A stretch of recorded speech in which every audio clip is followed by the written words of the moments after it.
Today we're talking about a not so easy to stomach film, depending on just how much you can bear watching people in pain. Funny Games, the 1997 version.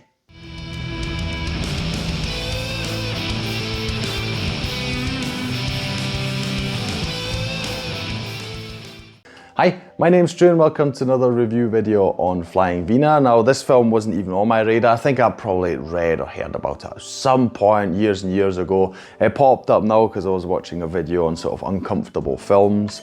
I thought, oh, this is interesting. Also because it's made by an Austrian filmmaker called Michael Haneke. If you don't know, I was born and raised and still live in Austria, so I'm very familiar with Austria.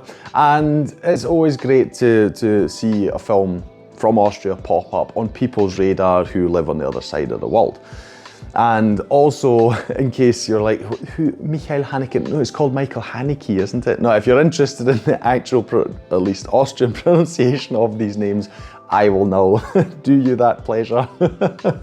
So yes, the director, the writer and director's name is Michael Haneke. That's how you would see it in Austria.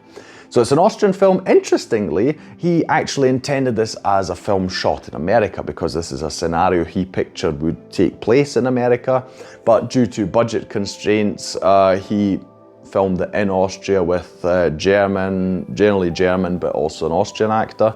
He did make a remake, interestingly, 10 years later in 2007, I think it was, in America, which is really interesting. And as I understand it, I haven't seen it, it's basically a shot-for-shot remake of this film. But you know, I'm thinking I'll just watch the original. I would also assume, without having seen the American one, that is probably toned down maybe a bit more, you know, compared to this. And yeah, it's an interesting film. There's a lot to talk about. I will say though that it's really not an easy watch if you don't like suffering. I'll call it suffering. I don't even mean physical suffering, I mean emotional suffering. What is this film about? It's really, there's not a lot that happens in this film. It's really in scale, it's very small. We see this family of three, a mother, a father and their son.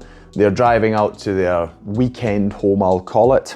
While they're there, they meet the neighbours, and two guys that are visiting the neighbours, they come round to borrow a few things, you know, like, oh, we need some eggs, you know, because they need it to bake something, etc. And that's the nice part of the film. That's basically where the nice part of the film ends. The mother is helping this guy with the eggs. He drops them, you know, he's clumsy, he's apologising, and she's like, okay, right, here's some more eggs. And there's just this weird air around him, you know, and this situation, and it's getting gradually more uncomfortable. For her as well, up to a point where she's like, right, you need to leave, you know, please just leave. And these two guys are not leaving. And it sort of escalates from there. They take the family hostage and they play these games. That's where the name comes from, the titular name, Funny Games. Yeah, and it keeps going from there. So it's basically, let's call it a sort of hostage situation. I suppose these people are taken hostage in their own weekend home, and they're basically being tortured in different ways, I'll call it, right? That's what the film is about. Now, that doesn't sound very interesting. What is interesting about this film is how it portrays that. So, I mean, that's pretty much all I'll tell you about the plot. Everything gets more extreme. You know, we get things really, really escalating. I will warn you, I don't usually do spoilers, but I do this because a lot of people, I can imagine, would have big problems with this. If this were a typical film, you would have the family escaping, you know, somehow being saved, what have you. This is not that film. You realise this very quickly because the young son, who is supposed to be like 10 or 11, he's killed, you know, so, and it just keeps going from there, basically, right? So just so you've got a heads up, that's why I'm saying this is not easy to stomach, especially if you don't like these kind of things. What makes this film interesting is it's a sort of mirror that is being held up to us as audience, because it sort of plays into, or it's trying to point at, we're at fault for this plot. You know, just keep for the plot going, because we are the ones watching. So ultimately we are causing this to happen, this family to be suffering. And it doesn't get any more clearer than in a few scenes where one of the two of these young guys, his name is Paul, he's played by Arno Frisch, who is actually the only Austrian actor in this. I could immediately tell because he's the only one who speaks in an Austrian accent, where all the other actors speak in a German one. You know, it's just like if you have a comparison for English, you could immediately tell whether it's someone speaking in an American accent or a British accent, right? Same thing here, although these are not just the accents, but these people are actually, like I say, Paul is actually an Austrian actor, not just speaking in that accent. Anyway, he actually turns to the camera and winks at you and even talks to you, and he's saying, because he's making bets with the family, and you know, it gets really extreme. He's like, you know, I'll wager that you'll be dead by 9 o'clock in the morning and stuff like that. And then he turns to the audience and asks the audience what the audience thinks. They're like, but you want the film to go on, don't you? So this is a really interesting aspect of it. And reading through the critical reception, people are like, oh, this is over the top, and you know, it's ridiculous, and it's sort of, it's trying to hide that this is a gratuitous film and blah, blah, blah. I think it's really clever. I think it's really cool, and it does things I've never seen before. There's, you know, this fourth wall breaking, it's taken to a level that I've never seen before, and it's really interesting to think that's a sort of low budget 1997 film made in Austria. I thought that was really, really cool.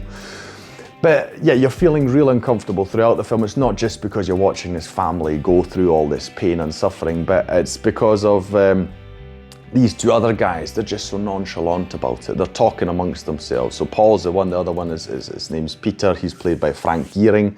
And they just have sort of, you know, they're just talking casually with each other, like, oh look, you know, they're being weird about this situation, you know, and we're not on first name terms with them, because in German that's a real big thing. If you're, you know, it's not like in English where it's just you address everyone as you. In German you've got two different levels. You've got a more formal and an informal one, and so they're talking very formal first, and then they want to be informal. They're like, oh, you know, and they're casually talking while they're really harassing this family and terrorizing them about how, you know, it's really unimaginable how they're not just, you know, being informal with them. You know, it's very, very weird. The whole thing's intentional, and it continues throughout the film, so at no point do they really get aggressive or anything like that. It's all just done very casually, and it's really unsettling, and it keeps going.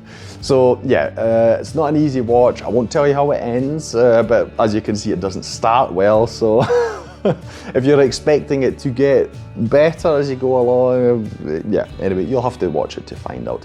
One thing I do need to point towards, apart from the interesting aspect of, you know, us watching and the fourth wall breaking, and you know, who is actually at fault here for what's happening to this family, is the acting. It's really incredible. The two parents, in this case, the mother is played by Susanne Lothar. She plays Anna, is the mother, and you've got Ulrich Mühe, who plays Georg. He's the father. The two of them, really incredible acting. I hadn't seen them in anything before. Unfortunately, they've already, both of them passed away. They were even married at some point, I saw while researching a bit for this film.